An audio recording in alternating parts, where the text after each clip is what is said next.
Greetings brethren, CloakingDonkey here, and I really wanted my first video after the experiment announcement to be something positive, as in my wonderful little educational video about spears. But as it turns out, my first video will have to be a debunking. Not a historical one this time, I'm afraid. This one is very much present and all too topical.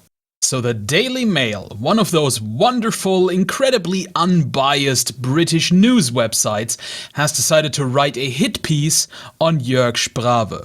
Joerg Sprave runs the Slingshot channel on YouTube. He basically builds all sorts of legal homemade weapon type contraptions such as arrow shooters and air guns and slingshots. And then he shoots them on camera with some slow motion footage, does all sorts of silly nonsense, and provides an all-around good time to his viewers. He's been doing this for 8 years, and has actually gotten into German television with this as well. I know, to some British people who live under extreme weapon control, this must seem extreme and horrifying, but listen up. Other countries, other rules. Especially now that you are leaving the EU, you are no longer allowed to whinge and moan about what happens in the EU or doesn't happen in the EU.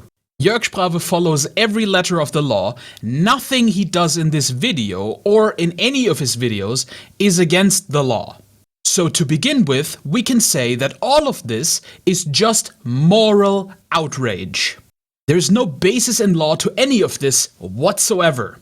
It's really just that what he does is something the Daily Mail doesn't like. So the Daily Mail posted this article entitled "Google Blood Money. Web Giant Cashes in on Vile 7-minute Video Showing Knife Expert Penetrating a Stab Vest Like the One Worn by Murdered Westminster PC." And we don't need to read the bullet points because they're just for stupid people who don't want to read the entire article. A Mail on Sunday investigation today exposes how Google has cashed in on a sickening YouTube video that shows viewers how to kill someone in a stab vest like the one worn by PC Keith Palmer when he was murdered in the Westminster terror attack. Firstly, that video doesn't show you how to kill someone in a stab-proof vest. It shows you how effective this particular stab-proof vest is. If you wanted to kill someone in a stab-proof vest with a knife, you wouldn't have to watch that video. Pretty much everybody could figure out that you stab them where the vest isn't. Which, by the way, is exactly how Keith Palmer died. Because that terrorist knew where to stab him, namely where the vest wasn't. Secondly, the stab vest, reviewed or demonstrated by Joerg Sprave in this video, is not a police-issue stab vest. It was a civilian-use stab vest he bought off Amazon for 70 euros. What he wanted to show is how ineffectual these civilian-use stab vests really are. Because what these civilian-grade stab vests actually are is just a bunch of military tactical-looking garbage with a thin, flimsy aluminum plate shoved into the front. These stab vests don't protect you from stabbing, which was the entire point that Joerg was trying to make in the video. If you wanted to be mad at someone here, why not be mad at the profiteers on Amazon who are selling faulty, ineffectual gear to civilians who are scared because of the current political climate? Oh, and we'll get to that in a little bit as well. The vile video. Well, thank you for poisoning the well there, Daily Mail. Great to see that journalism now also includes fallacious argumentation. The vile video was online for 6 months before the outrage and could be viewed for days afterwards, despite widespread warnings that UK jihadis use such material for training. First off, there was no outrage. You fabricated this outrage. Nobody at all was outraged in any way.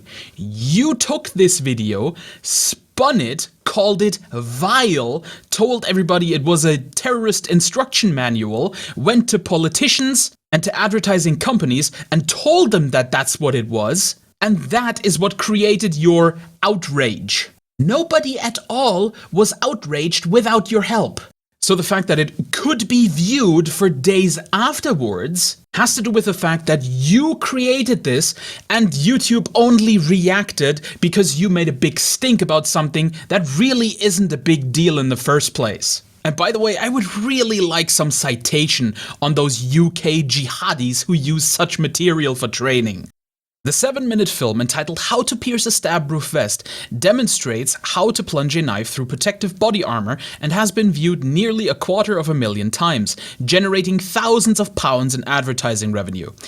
In this you are technically correct, it does demonstrate how to plunge a knife through protective body armor, but the point, the context of this is to show that this body armor is ineffectual and should not be advertised on Amazon's homepage as stab-proof, because quite clearly it is not stab-proof. But I do realize that what you really want is for people to just advertise this shit however they want on Amazon, for other people to buy it and then die because they got stabbed while thinking they were stab-proof. Because you're so concerned with people, aren't you?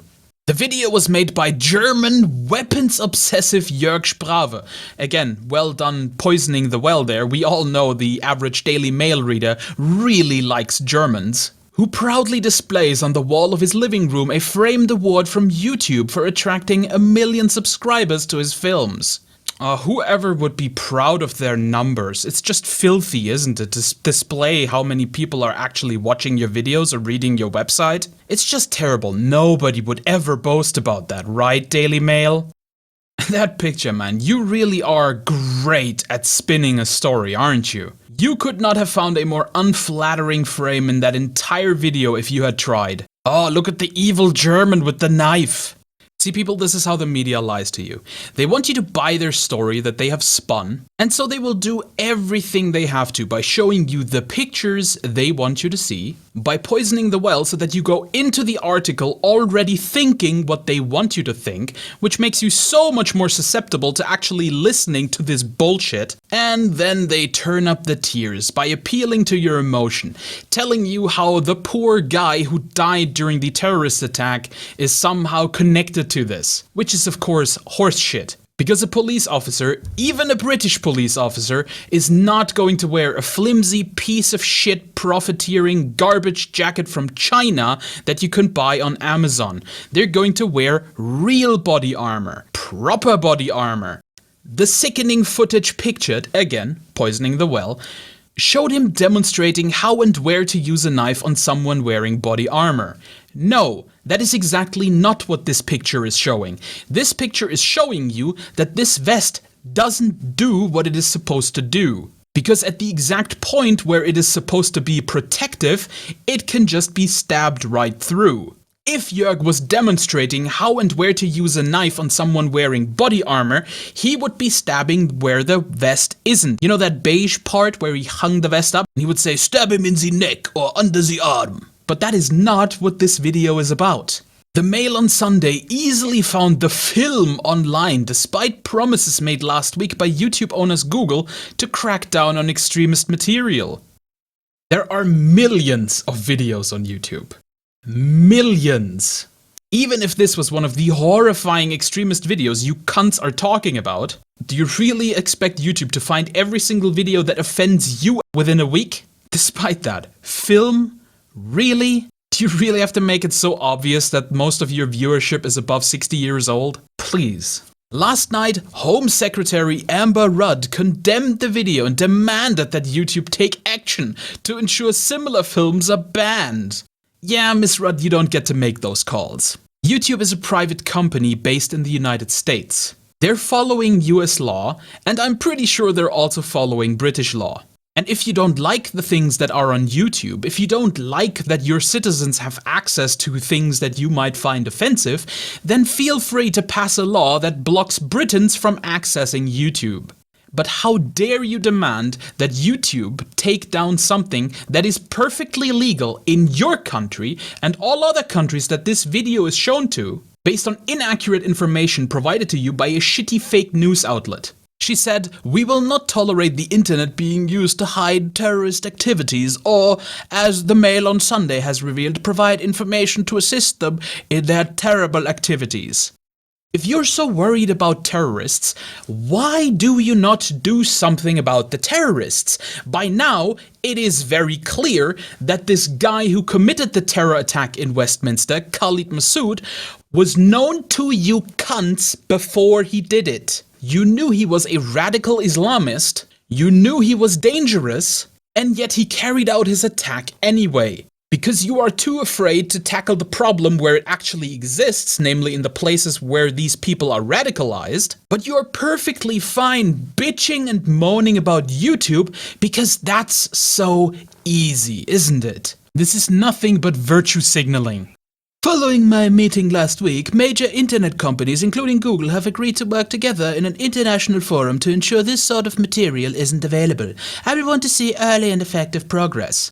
Again, if you are worried about terrorism, handle the problem where it starts. Shut down the mosques that radicalize these people. Come up with programs to de-radicalize the communities they live in. But no, it's all the internet, isn't it? The internet is so evil. Seriously, this is the exact same shit that we got back in the day with the school shootings when they blamed video games and Marilyn Manson. You're just too fucking cowardly to admit that you are part of the problem.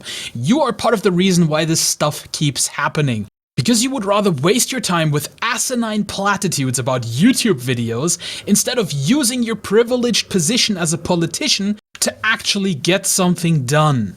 And if the problem lies with radicalized Muslim communities, then you'll just have to fucking deal with that. And if people call you racist or Islamophobic for dealing with real problems, then you're just going to have to put on your big boy pants and do your job anyway.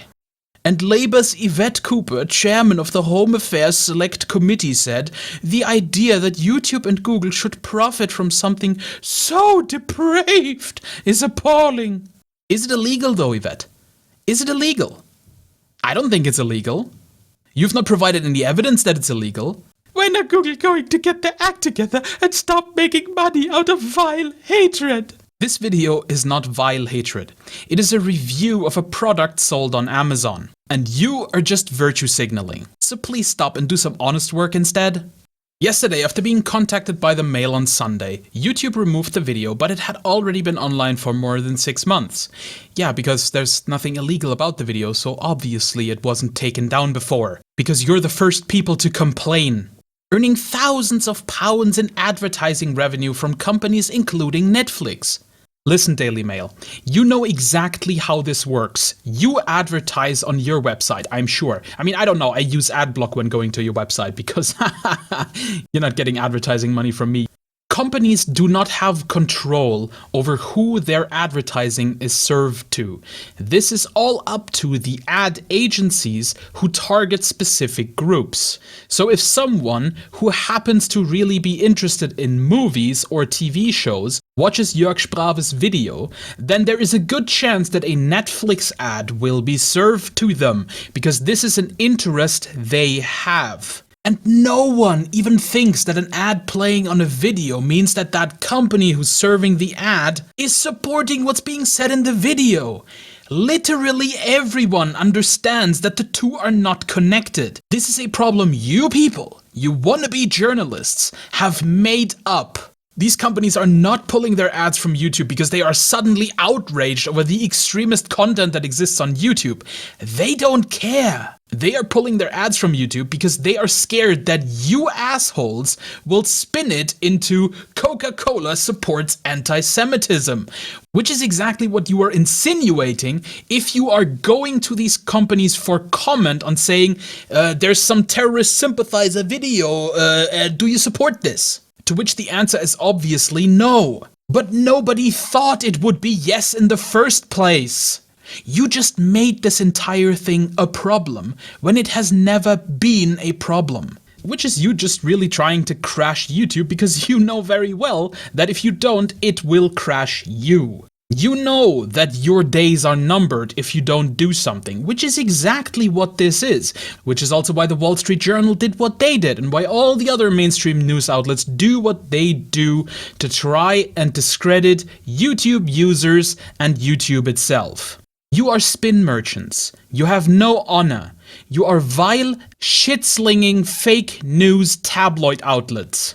You may be desperately clinging on to the older generations who still haven't quite figured out yet that you are this depraved and unscrupulous. But the younger generations know. And at some point, they will have to be the ones watching your stuff. And they will not Even if you get rid of YouTube, other places will take over.